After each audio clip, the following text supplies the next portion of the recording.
আমি এই কানা ধরছি, আর কোনোদিন মানে ইন্ডিয়ার বিপক্ষে কথা কইতাম না, আর কোনোদিন গলাবাজি করতাম না। আমি জানি ইন্ডিয়া অনেক শক্তিশালী দল। ইন্ডিয়ার সাথে বাংলাদেশ আরো 7বার জন্ম নিল, বাংলাদেশ ইন্ডিয়ার সাথে জিততে পারবে না। আমি জানি ইন্ডিয়া অনেক শক্তিশালী দল। ইন্ডিয়ার সাথে বাংলাদেশ কোনোদিন জিততে পারবে না। বাংলাদেশের এই ধরনের কলিজা নাই। মোবাইলটা একটু বন্ধ করো ভাই। আমি আসলে দেখেন, বাংলাদেশের উপর বিশ্বাস করে আমার মাথার চুলগুলা গেল। বাংলাদেশের উপর কথা হচ্ছে ইনি একজন ব্যক্তি যে ইন্ডিয়াকে নিয়ে সর্বক্ষণ ইন্ডিয়াকে নিয়ে কথা বলে, বা ইন্ডিয়ার ক্রিকেটারদের নিয়ে কথা বলে, ইন্ডিয়ার টিমকে নিয়ে কথা বলে। ইন্ডিয়ার টিমকে নিয়ে কথা না বললে ইনার ভিডিও হয় না, ইনার ভিডিও ভাইরাল হয় না। তো সর্বক্ষণ ইনা দেখবে 90% ভিডিও ইন্ডিয়ার বিরুদ্ধে, ইন্ডিয়াকে নিয়ে কথা বলে। এ বলেছিল যে ইন্ডিয়ার বিরুদ্ধে যদি বাংলাদেশ হারে আর ইন্ডিয়া যদি জেতে তাহলে কিন্তু আমি মাথা টাকলা করে দেবো। যাক, তুমি তোমার কথাটা রেখেছো।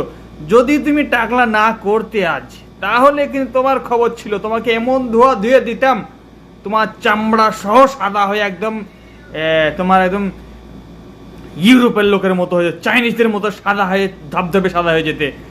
তাই যাই হোক, তুমি তোমার কথা রেখেছো, তোমার কথা রেখেছো এবং তোমার কথা রেখে তুমি টাকলা করেছো। এবার তোমার টাক বাজিয়ে দেওয়া হবে। এবার তুমি যদি বেশি চুদুর বুদুর করো তা তোমার টাক বাজিয়ে টাকলা বস করে দেওয়া, টাক বাজিয়ে দেওয়া হবে। তাহলে যাই হোক, তোমাকে ধন্যবাদ জানাই। বুঝলে তো?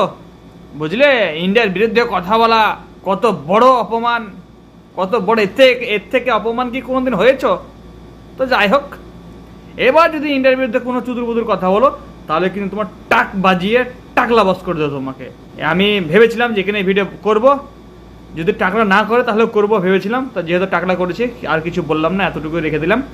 তাহলে চলো, আর আমার এই ভিডিওর মধ্যে যদি কেউ নতুন হয়ে থাকো, পেজটা ফলো করে সাথে থেকো, এবং যদি ভালো লেগে থাকে বন্ধুদের মাঝে শেয়ার করে দিও। চলো তাহলে আজকে ভিডিও এ পর্যন্ত। ততক্ষণের জন্য টাটা, বাই বাই।